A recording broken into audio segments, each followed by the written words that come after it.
میں نہیں آیا کرتی ہے. یہ محفل میلاد ہے, یہ ذکر رسول ہے, یہ اللہ اور اس کے رسول کے ذکر کی محفل ہے. یہی وجہ ہے کہ جتنا سکون اور جتنا اطمینان ہمیں محافل میلاد کے اندر آیا کرتا ہے وہ کہیں نہیں آیا کرتا ہے. تو یہ آپ کی سعادت ہے کہ آج اللہ نے آپ کو اس تقریب کا حصہ بنایا. حضرت علامہ جلال الدین رومی کا ایک بڑا مشہور زمانہ قول ہے, یکسات صحبت باولیاء بہتر اسد سالہ طاعت بے ریا. حضرت علامہ جلال الدین رومی فرماتے ہیں کہ اللہ کے ولیوں کی صحبت میں ایک ساتھ کچھ لمحے بیٹھ جانا 100 سالہ بے ریا عبادت سے بہتر ہے. یہ آج آپ کی اپرچونٹی ہے, یہ آج آپ کی خوش بختی ہے, یہ میری سعادت مندی ہے کہ اللہ نے مجھے وہ سعادت بخشی ہے کہ آج اللہ کے ایک برگزیدہ بندے کے بغل میں بیٹھ کر کے آج مجھے کچھ بولنے اور آپ کو سننے کا موقع مل رہا ہے. میں سب سے پہلے دل کی گہرائیوں کے ساتھ ایز اے ہوسٹ میں پورے شملہ بہار کی طرف سے, پورے DNR کی طرف سے, بلکہ تمام عاشقوں کی طرف سے حضرت خیر مقدم کرتا ہوں. اور دل کی گہرائیوں کے ساتھ میں سب کی طرف سے حضرت کا ممنون و مشکور کہ آپ نے اپنے بیزی شیڈول کے باوجود بھی اپنے دین کی اوقات میں سے اتنا سارا لمحہ ہم جیسے خادم اور ہم جیسے غلاموں کے لیے بخشا ہے. اللہ تعالیٰ آپ کے قدموں کی برکت سے ہمیں اور پوری امت مسلمہ کو اللہ تعالیٰ مالا مال فرمائے. بڑا خوبصورت ماحول آپ حضرات نے بنایا ہے اور انشاءاللہ میرے بعد میں یہ پروگرام جاگ ساری رہے گا. اور ہر زمانے کے اندر اسلام اور مسلمانوں کو روکنے کی بیجا کوششیں کی گئی ہے. ہر دور ہر زمانے کے اندر اسلام اور مسلمانوں کو روکنے کی کوششیں کی گئی.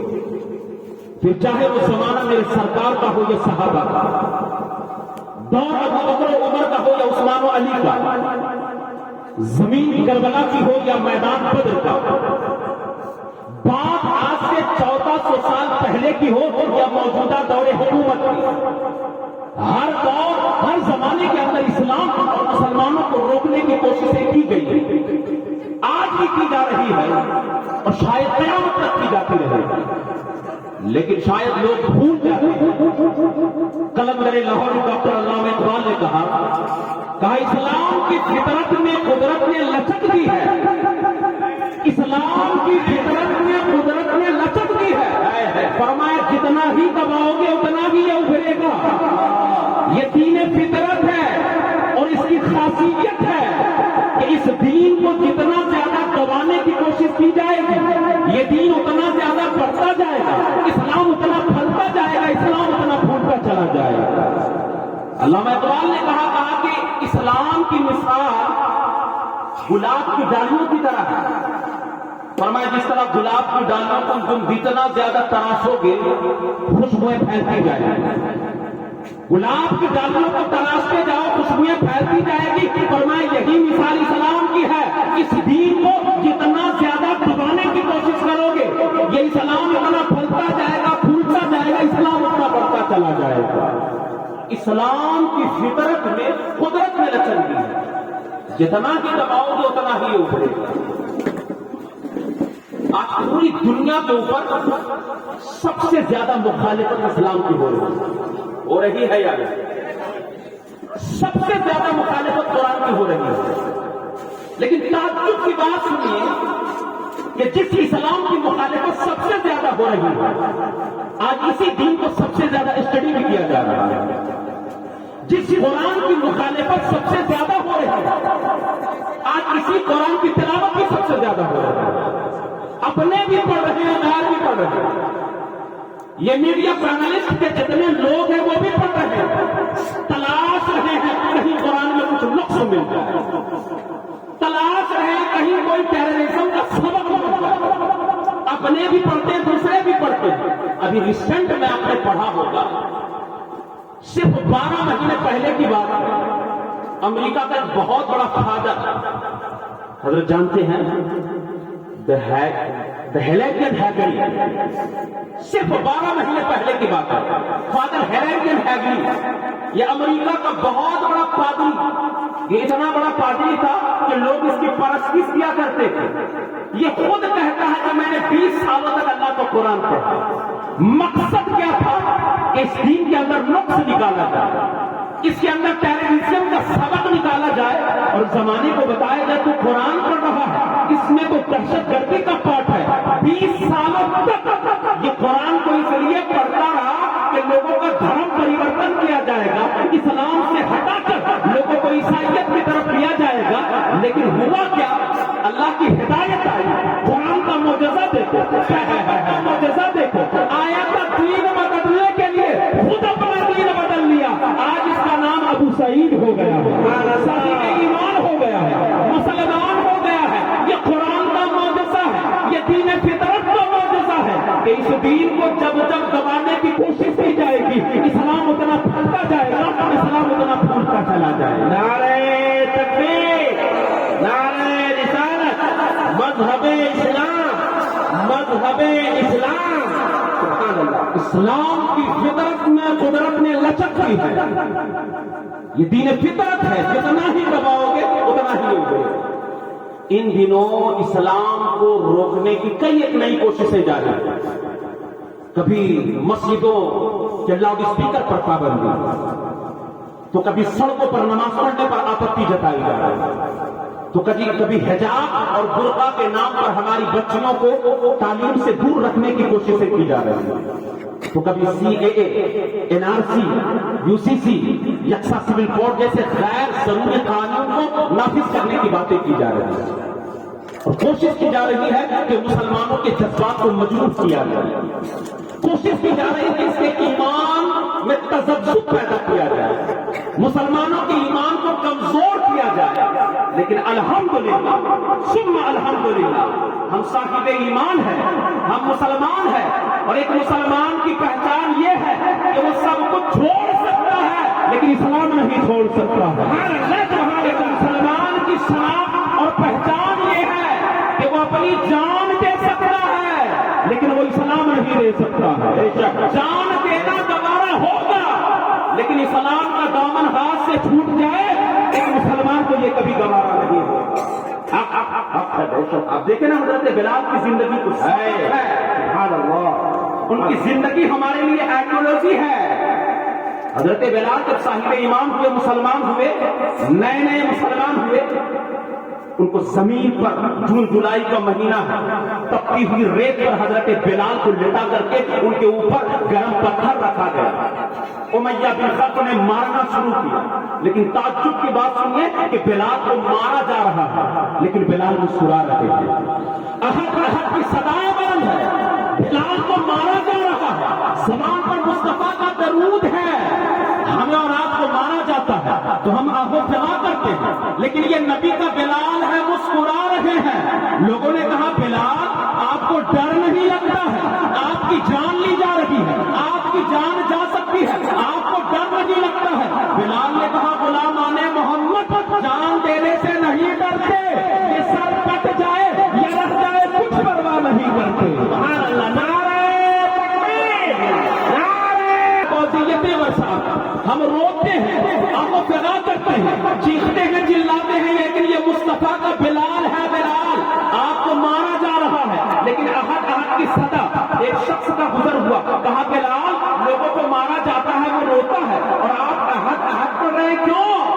جواب سنو بلال کا, آپ کو مارا جا رہا ہے لیکن صحابی رسول مسکرا رہے ہیں. کسی نے کہا بلال روتے نہیں, مسکراتے کیوں ہیں؟ فرمایا یار کیسی بات کرتے ہو, کیسی بات کرتے ہو, جب تم بازار مٹی کا برتن خریدنے کے لیے جاتے ہو تو اس کو ٹھوک بجا کے دیکھ لیتے ہو کہ کہیں برتن کمزور تو نہیں ہے, برتن کچا تو نہیں ہے, آواز کیسی نکل رہی ہے. آج بلال کو بلال کا رب خرید رہا ہے, میرا رب دیکھ رہا ہے. بلال کا ایمان کمزور تو نہیں ہے, بلال کا ایمان کمزور تو نہیں ہے, اور بلال بتا رہا ہے لگا کر اس پر ہم اپنی زندگی کا داؤ رکھ دیں گے, اٹھا کر دھوپ سے پلکوں پہ اپنی چھاؤں رکھ دیں گے, اسے چومیں گے, آنکھوں سے لگائیں گے. یہ دیوانے میرے سرکار جس پتھر پہ اپنا پاؤں رکھ دیں گے اسے چومیں گے, آنکھوں سے لگائیں گے. یہ دیوانے میرے سرکار جس پتھر پہ اپنا پاؤں رکھ دیں گے. فرمایا آج بلال کی خریداری ہو رہی ہے, آج میرا رب مجھے خرید رہا ہے, آج دیکھا جا رہا ہے کہ بلال بچہ تو نہیں سکتی ہے، لیکن بلال مسکرا کر کے اپنے رب کو بتا رہا ہے مولا بلال کی جان تو جا سکتی ہے لیکن بلال کے ہاتھ سے اسلام نہیں جا سکتا ہے، اپنی جان دینا تو گوارا کرے گا لیکن تیرے محبوب کا دامن چھوٹ جائے کہ بلال کو گوارا نہیں ہو۔ سبحان اللہ سبحان اللہ، یہ تو ہماری آئیڈینٹی ہے، یہ ہماری پہچان اور شناخت ہے کہ ہم سب کچھ چھوڑ دیں گے لیکن پیغمبر کا دامن کبھی نہیں چھوڑ سکتے۔ ہم جان دے سکتے ہیں لیکن اسلام کا دامن ہم اپنے ہاتھوں سے چھوڑ نہیں سکتے۔ اللہ کا قرآن پڑھیے، اللہ کا قرآن اٹھائیے۔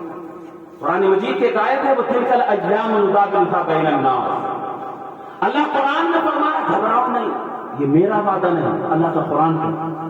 حضرت میری اصلاح فرمائے، اللہ کا قرآن، اللہ قرآن میں فرما رہا ہے کہ یہ دن ہمیشہ بدلتے رہے ہیں، آگے بھی بدلتے رہے ہیں۔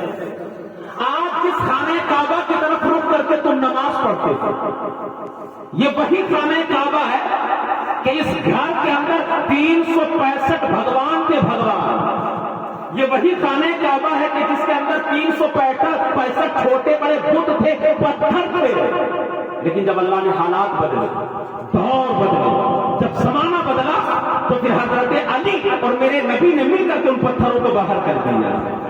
اللہ فرما رہا ہے دور بدلتے رہتے ہیں، ہمیشہ بدلتے رہتے ہیں۔ یہ وہی خانہ کعبہ ہے کہ کوئی مسلمان وہاں جا نہیں سکتا تھا، مشرکین مکہ نے پابندی لگائی تھی کہ سارے لوگ آئیں گے لیکن مصطفیٰ طواف کے لیے نہیں آ سکتے ہیں اور صحابہ نہیں آ سکتے ہیں، پابندی تھی صحابہ کے لیے۔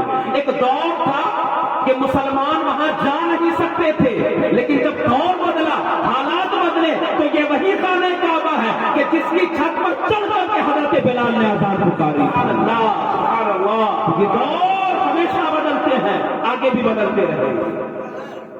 ہماری شناخت اور ہماری آئیڈینٹی جو ہے آپ اس کو بچا کر کے رکھیں۔ آپ پڑھیں نا، اسلام کی 1400 سالہ تاریخ ہے کہ اس دین کو جب جب جھکانے کی کوشش کی گئی اسلام اتنا زیادہ روشن ہوتا چلا گیا۔ آپ کو پتا ہے کہ جب اسلام نیا نیا آیا تھا، اسلام نیا نیا آیا دنیا کے اوپر اور بڑی تیزی کے ساتھ جب اسلام پھیل رہا ہے، لوگ ذوق در ذوق جب صاحب ایمان ہو رہے ہیں، مسلمان ہو رہے ہیں، تو مکہ کے دارالندوہ میں میٹنگ بلائی گئی، بیٹھک بلائی گئی، موضوع نشست کیا ہے؟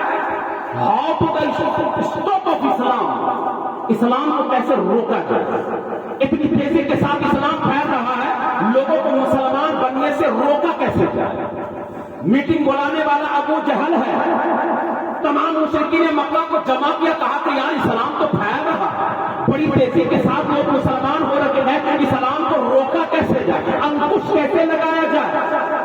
مکہ کے دارالندوہ میں میٹنگ بلائی گئی، موضوع نشست اسلام کو روکنا ہے۔ ابو جہل ہے، ابو لہب ہے، عتبہ ہے، شیبہ ہے، تمام دشمنان اسلام، دشمنان رسول، دشمنان پیغمبر جمع ہو گئے، اپنا اپنا مشورہ دو، اسلام کو روکا کیسے جائے، اسلام تو بڑی تیزی کے ساتھ پھیل رہا ہے۔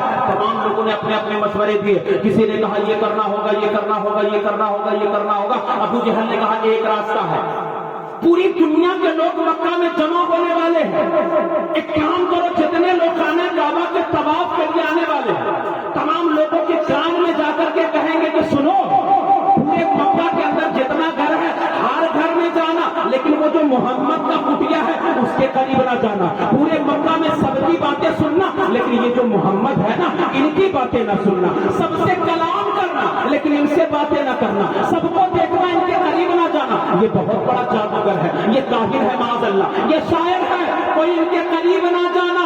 اب پوری دنیا سے لوگ جب مکہ میں جمع ہوئے، ڈیوٹی تھی تمام دشمنان اسلام کی، کانوں میں جا کر کے تمام لوگوں کے یہی کہتے کہ سنو سنو، پورے مکہ میں کسی کے گھر جانا لیکن یہ جو محمد ہے نا ان کے پاس نہ جانا، سب کی باتیں سننا ان کی باتیں نہ سننا۔ تمام لوگوں کو منع کیا گیا لیکن معاملہ الٹ گیا، لوگوں کو جانے سے روکا گیا تھا لیکن دل میں اللہ نے محبت ڈال دی۔ لوگ سوچنے پہ مجبور ہو گئے کہ پورے مکہ کے اندر یہ محمد الگ کیسے ہے، سب کے پاس جایا جائے، ان کے پاس کیوں نہیں جایا جائے؟ یہ کیسا منوشیہ ہے کہ جس کے پاس روکنے کے لیے پورا مکہ لگ گیا ہے۔ چلو ایک کام کرتے ہیں، ذرا جا کر کے محمد کی سن لیتے ہیں، دھرم پریورتن نہیں کریں گے، اپنا مذہب نہیں چھوڑیں گے لیکن جا کر کے یہ محمد کہتا کیا ہے، یہ دیکھنے میں کیسا لگتا ہے، انداز گفتگو کیا ہے۔ لوگ مذہب بدلنے نہیں گئے تھے، مصطفیٰ کو سننے گئے تھے، لیکن یہ کیسے ہو سکتا تھا کہ کوئی مصطفیٰ کو ایک مرتبہ سنے پھر دوبارہ نہ سنے؟